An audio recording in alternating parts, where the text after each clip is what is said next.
The Fantasy Skirmisher. So where do you turn to if you're in the mood for a dungeon crawl, but you just don't have the time or even the space for a huge, epic, massive dungeon crawl such as League of Dungeoneers? Well, I recently received Bag of Dungeon 2 in the mail, and I want to see if this might fit the bill. Bag of Dungeon 2, The Cursed Forest, as the box says, is a complete fantasy adventure game for 1 to 4 players, and it is also an expansion for Bag of Dungeon, and the game is produced by Gunpowder Studios, which is a small game company based out of England. And when I saw this game on Kickstarter, to be honest, I had no expectation of this game. I didn't know if it was going to be good or not, whether it was something I would enjoy or not. But the price point was good, where it wouldn't break the bank, and it was worth the gamble. I'm super glad that I did get this because I am excited to play it. But before I do, I wanted to share the components with you because this gave me a great first impression. So opening the box up, the first thing that I noticed was this little book, a storybook called The Curse of Kalantar, a story by Paul Charville. And it starts out kind of like The Princess Bride. Let me read this first paragraph to you. Ithond and Mariel were elven rangers, stewards of the kingdom's great forests. Their love for these sacred havens was surpassed only by their love for each other. But it starts out very nice and fairy tale-like, but it grows dark quickly, so it goes from A Princess Bride to Rangers of Shadow Deep in just a few pages. But what this book did for me was set up the story behind the game and made me excited to play it. All right, then we have the rule book. The rule book, as you can see, is a small size here, and it is very well organized and very clear. And on the back, it has a glossary for special items, which we'll take a look at. It even has rules for the solo game. Also, different modes of play, like combat between adventurers, which I can't imagine doing. And then one rule set to rule them all, just meaning that any rules in this book supersede the original Bag of Dungeon if you have that game. So let's take a look at these components. And I have to say that I was super impressed when I saw this. Now, we've got the Cursed Forest tiles here. The red vines, that's where you would place a brood seed. And you need to place all 4 to be able to win the game. And also just regular tiles. You got some brood seed tiles here. Tiles that have a monster icon on it, that's where you would place a monster. And then you got the 4 brood seeds, which is essential for winning the game. And of course, we've got items. So fire caps and bark skin, swamp gas, fire staff, elven boots, lots of different things. The ring of Ithond, one of the characters. A crow, sword of Ithond, another character. So just if you notice, it's all kind of silhouette style, but it's got a lot of incredible detail. And they use a little bit of color, white, in this case red, just to give it a little more accent. But just the detail on this silhouette style artwork is really fantastic. And then of course, we've got more tiles here. Here's a boneyard. And then more items such as armor of Ithond, dragon scent, tree grubs, and they all have different abilities, different things that you do. We've got monster tokens. Here's a swamp. And these tokens right here on the other sheet are for the swamp. I'm not sure what that is, but we'll find out when we play the game. Another swamp, another boneyard, a buckler, elven rope, black flame, shrink, lots of cool looking items. And then of course, we've got the monsters. So we've got more monster tokens here. Then we have forest sprites, we have black willows, sauropods, vine walkers, giant rats, also known as rouses. Some more monsters here. Dryads, swamp beasts, dark elves. And this is a snapper. And got a little ladder right here. And of course, we've got lots of spiders that will come and attack you if you get entangled in their web. And now I've got more monsters here, gnolls, or ghouls I mean, giant vipers, banshees, mandrakes, and exiled knight. And the last sheet here, or spiderwebs, a pit, the start tile, and the exit tile. Then we've got various bags, because this is a bag of something, right? Bag of dungeon game. So here's to place your monsters, the item tokens, and I'm sure this is the bag for the actual forest tiles. And then we've got the dice. They look like they're wooden dice here, rounded corners. And we've got cubes, and we've got meeples for the characters. And of course, it's easy to swap out miniatures you may have, right? Then we've got the different heroes, Surja the Hunter, and just, look at the, again, just the detail of the silhouette. And then you've got spaces for your equipment, hands or magic, armor, feet, and then a couple of backpack items, and then different tracks for your action points, monster health, your health, and how many lives. And if you're playing solo, you get one health, or maybe say one life. So you've got a wizard, and they have special abilities, how much combat dice you roll. Tamiel the herbalist, but just love the graphic design on this. Trig the rogue, Moonbeam the fairy, Wiseleaf the guardian, 2 dice +3, nice, immune to poison, barkskin armor -1 damage, cannot use boots, armor, or shields. Anastasia the changeling,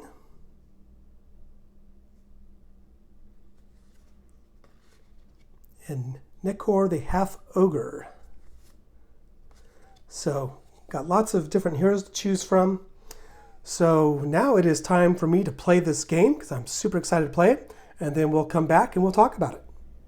I'm getting to the end phase of my second game. The first game I lost, but it looks like I'm in pretty good shape. I just placed the Maiden Tree tile, which is the exit tile, and so it starts the end game phase. So in this game that I restarted, I used the same heroes as I did before. I just restarted the game. First I have Surja the Hunter, then Wiseleaf the Guardian, Tamiel the Herbalist, and Thalanor the Wizard, who died. So I have 3 heroes left. And before I give you a tour of this cursed forest, I want to read to you just the beginning of the rule book here that kind of sets the stage, and it ties into that storybook that I read the first paragraph earlier. Before you stands the vast forest of Kalantor, dark and forbidding. This wretched place was once a sacred and beautiful elven realm until, in a mighty assault from the north, evil forces killed the elven king and seized and occupied the great forest. They stole it for their own foul domain, filled it with abhorrent creatures, and stamped out its light. Its new lord, the dark sorcerer Morna Gull, cursed the forest so that nothing good would ever again grow or live within it. Deep in Kalantor stands the giant Maiden Tree. Legend tells that the tree was once the elf Mariel, steward of Kalantor, and that Morna Gull captured her and cast her in tree form, imprisoned in the fell forest that was once her home. It is said that if the Maiden Tree is reunited with her 4 brood seeds, which lie hidden in the forest, the curse will be lifted and the realm will return to its former beauty. None have yet been brave enough of heart, and sure enough of skill to venture in and free this hallowed place of its torment until now. Okay, so with my heroes, it started in the start tile, and then the first tile I drew was a monster tile, and I defeated the monster. And then for an item I drew, not an item, but a hazard, a sentinel pod, which does 1 dice damage at the end of each hero's turn for each hero that is within line of sight. So going this way was not an option because I'd have to defeat the monster, end of turn, then this would roll dice, do damage. It was too early in the game for that nonsense. So drew another tile here, explored, and to get around line of sight, but I had to get first through these poisonous vines. They do poison damage whenever you pass through them. And then I had a whole slew of monsters to battle, and then came to a swamp. Now I could have searched the swamp. To search the swamp, what you do is you roll a die, and on a roll of 1 to 3, it's a monster. Of 4 to 6, you could draw an item from the bag. I decided not to do that, still early in the game, and I was still kind of sore from losing the previous game. More poison vines, more monsters, another swamp. As you can see, I did not search because if I did, I would have removed the token. Another monster. Then I came across a boneyard. Boneyards are great. So you have 2 options for the hero that activates it. You could heal or trade 3 monsters for 1 item. So again, for healing, get rid of all damage, including poison tokens. Or if you have 3 monster trophies, you could cash 3 in and draw an item from the bag. All right, so then kind of went around the corner and encountered a spider web, my first one. So if you land on this, you have to roll a die. On a 1 to 2, the spiders attack. On a 3 to 6, you can move normally. I rolled a 2 here and had to battle 5 spiders. That was pretty brutal because the spiders, they roll 2 dice plus 1 for each spider on there. So the spiders are rolling 2 dice plus 5. Then I ran into brood seeds, which you have to roll to pick up. More poisonous vines. Another boneyard, yay. And I had my tree, Wiseleaf, go this way. He discovered a pit, but was successfully able to navigate it, go over it, which is, a dice roll. And if you fail, you fall into the pit. And if you fall into the pit, you have to draw and battle 2 monsters. So fortunately, he didn't have to do that. Then he found a brood seed here. Now, then he was able to get back and rejoin his party because the last tile drawn, when that happens, you draw or you place the maiden tree. And so what the goal here is for everyone who's carrying the brood seeds to present it to the maiden tree. And then some nice things happen. Monsters go away. The poisonous vines aren't poisonous anymore. And so the board kind of gets cleaned up of its foulness, so to speak. But more than a goal, the Dark Sorcerer, he comes out to play. So he's like the boss monster. He starts at the start tile. And there's 2 ways to win here. Either defeat Mortagul, or to, after presenting the brood seeds, to bring them and place each one on the red vined tiles. And then if you do that, you're able to win. So how does the game flow work? Each character has 5 action points, as you can see here. And you could either place a tile for an action point, or you can move. There's some things that cost action points. So for example, this crossbow costs 3 action points. And so I thought, when I first read the rules, I went, wow, 5 action points, because I'm so used to games having 2 or 3. And I thought, that's a lot you could do, but boy, these action points get used up pretty darn quickly. Combat does not require an action point. In the solo game, as you can see, solo, you only have 1 health. So if you lose all your health, you lose a life, and in the solo game, it's just 1 and done. There's also a track for the monsters. So if you fight a monster, the monsters will have the health. So in this case, the Ceropod has a health of 7. It does poison damage. So if it does damage on you, it's also going to poison you as well. It's pretty weak though. It does 1 dice, rolls 1 dice plus 3. And what you do is you just put the cube on the space so you can keep track when you're fighting the monster. Now, if you have a monster that has 6 to 9, you'll be able to draw 1 item from the bag. 10 or higher, you could draw 2 items from the bag if you defeat that monster. So this is a very well laid out hero board. A little bit of fluff text and how much combat dice you roll, and then special abilities. And that's what really makes the game extra fun and unique, is that all these characters have these different abilities, as you can see here. And then the wizard has the most, has the fewest slots for carrying items, but certainly makes up for it with all the specials and all the different types of spells. Now, when Thalanor casts a spell, he pays for that spell in health. So you got to make sure there's a way for him to get health back, or else he can get pretty brittle. And he was already injured when he got caught into a fight that he could not win or escape from. All right, with that said, just the last thing is just the slots. You can put a hand item or a spell item here.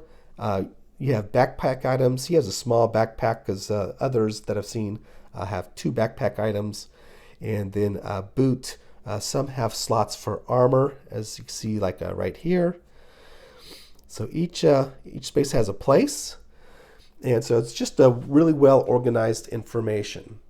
All right, so what I'm going to do is I'm going to present my brood seeds to the maiden tree, and let's see how this game ends. Before I forget, there's just one more thing I wanted to mention about the tiles, or 2 things actually. There's a couple tiles. There's one tile that looks like this, and the pit. The one thing that these 2 tiles have in common is that it's a way to use the first Bag of Dungeon game as an expansion. So this would serve as an entryway into the dungeon if you want to use this as an expansion, as does the pit. Also, I've talked about the webs and the spiders and everything, right? You can also do something called web walking. And so basically it's like a teleporter. It allows you to move from one action point to another web, which is kind of cool and may come in handy. Just when you move, you have to roll for spiders, just as you would if you normally moved onto it. I think it would also be a good idea to give you an example of combat for both melee and for ranged attacks. So we're going to say that it is Surge's turn, and she spends an action point to place this tile. It is a monster tile, so a monster token goes here to indicate that there is a monster there. We just don't know what it is. Then she's going to spend another action point to move into this space. All right, so now a combat ensues. So we draw a random monster from the tile bag here. And you'll notice that there's 2 sides. We do not use the purple side. That is for if you play with the expansion. So what we do is we drew a giant viper. Giant viper has a whopping health of 13, and that little icon right there, the blood drop, indicates that it is poisonous. The giant viper rolls 2 dice in combat and adds +3 to that. So that goes into space there. Now there's an important concept called tagging when it comes to melee. So Surja is going to call out to Tamiel, the herbalist, the gnome, to come in and help. So it costs one action point for her to do that. And then Tamiel, assuming she has action points, would spend an action point or spend action points to move into the space to help out in combat. And in this case, so she spends one action point to help out Serja. And what that does, it gives an extra die to Serja's combat. So Serja, let's take a look here, has 2 dice plus 2. Plus she has a Sword of Ithond, which is plus 2 to combat, plus 4 if it's spiders, which is great. So that's a fantastic weapon. Ithond, if you remember, is the elf, the husband of Mariel, who's now the maiden tree. All right, so back to combat. So what we do is it's just like an opposed roll here. So the Viper is going to roll 2 dice plus 3, which they're going to use the green dice here. And the other dice, where did they go? Here we go. Going to roll 3 dice now and add 2 for her basic combat roll, plus 2 more for the Sword of Ithon. So we roll the dice, and let's see what we have. So the Viper has 13 total, 10 plus 3. And this is not a great roll, but we've got 10 total plus 4 for her sword and for her basic combat roll. So we won the combat. So should have started the cube here. So the monster's health starts at 13. We did 1 damage, so moves to 12. And so then the combat just keeps going until we either escape with damage or until the monster is defeated. If the monster is defeated, then goes to that player as a trophy, which can be used at the boneyard to acquire an item. Now let's do an example of ranged attacks. So we have a tile here with an unknown monster. It is Serja the Hunter's turn. She's the one in purple here. And she has this crossbow that she's equipped with. It costs 3 action points to use. The range is 1 to 4. And as you can see, the monster is in range 2, 2 tiles away, and in line of sight because it's a straight line. It's not, the monster's not around a corner or anything like that. The crossbow uses 1 dice damage, but if you roll a 6, it equals 12 damage, but the crossbow breaks. So the only problem with her using a ranged attack is if this monster survives, it will charge straight through to her and attack her in melee combat, but it does 1 dice damage to Wiseleaf the Guardian along the way. And if the monster has poison, it would be poisoned as well. So let's just pretend that Wiseleaf is not in this tile. So she's got this straight line of sight, excuse me, rolls a die. She rolled a 2, does 2 dice damage. So then we draw, see what she damaged, and it is Rouses, rodents of unusual size, also known as giant rats. They have 9 health and also poison attacks. They roll 2 dice plus 2 in combat. They're upset, so they're at now health 7, and they're going to charge. And now it becomes a melee combat. Since Tamiel, the gnome, is in the space with Serja, she is automatically tagged in this melee, which gives Tamiel an extra die in combat. So that is how ranged attacks work. The game ended in victory, but not before Tamiel was killed by Morna Gul. She kind of served as a roadblock so the others can make their escape to place their brood seeds. And there was an epic battle between Morna Gul and Wiseleaf.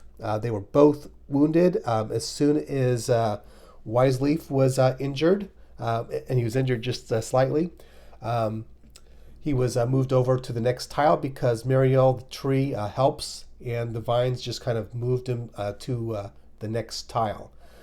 And so that ended his turn, but that allowed Serja to make her run to place the last brood seed, which ended the game. So all in all, it was a very enjoyable game. And let me come to the table so I could talk just a little bit about it. Guys, I really enjoyed this game. It was a lot of fun. It is not a walk in the woods by any means. Like I said, I lost the first game. The second game, it was challenging. Even though I got some great items which helped me in the right situations, I didn't know if I would win or not. I thought it could go either way, but just all the little things they put into this game, the thoughtfulness, really just kind of brought the game to life, despite how simple it is. This really is a simple game, but it has a lot of flavor, not just the story that I had mentioned, which makes it immersive and gives you a sense of purpose, but also just the mechanics, the way they're laid out. It's very elegant. You have interactive terrain, you have wonderful items, you have characters that have unique abilities that just kind of helps bring a simple game to life. This is a game that you could enjoy with your seasoned friends, especially after maybe a longer, more complex game. This would be not only a great filler, but just a fun game in its own right. And I'm not afraid of that age of 7 and up, because I think 7 and up is an appropriate age, but it doesn't mean that you're not going to have fun as an adult. This is a great game to introduce kids to. I remember when my daughter, now a college student, was 4 years old, I used Descent First Edition when she was 4 to kind of simplify it and create a unique experience for her. I had a lot of fun doing it, but had I had this game, I would have just broke this out. I just would have modified the story that she is trying to rescue her mom, who's now a tree, or something like that, which is what I did in Descent First Edition. But I love some of the little details. So, for example, these little markers. Can you see this? There we go. On the back, they have just the rules spelled out. So it just makes it really easy, so you don't have to keep referring to the rule book. Not that that is a difficult thing to do, since it is small and handy, and on the back it's got a nice summary. But again, I highly recommend this game, and I look forward to getting the first game and combining it. I think that's going to be a blast. And even the insert and just the way it's laid out, this box, the graphic design, it serves as a very nice dice tray for the game itself. Plus, I just love what tiles am I going to pull out, what monsters is going to appear, what items I'm going to be able to find. Just that uncertainty, that sense of exploration. There's a lot going on for such a little game. So they scored a home run with this game. I highly recommend it, and I look forward to seeing you next time on the Fantasy Skirmisher. Please give this a thumbs up. If you like what I do, please subscribe as well. Again, with my channel, I do a lot of the miniature gaming, but with a solo slant to it. But I do like to bring to attention fantasy war games as well. All right. Have a good day, guys. Bye-bye.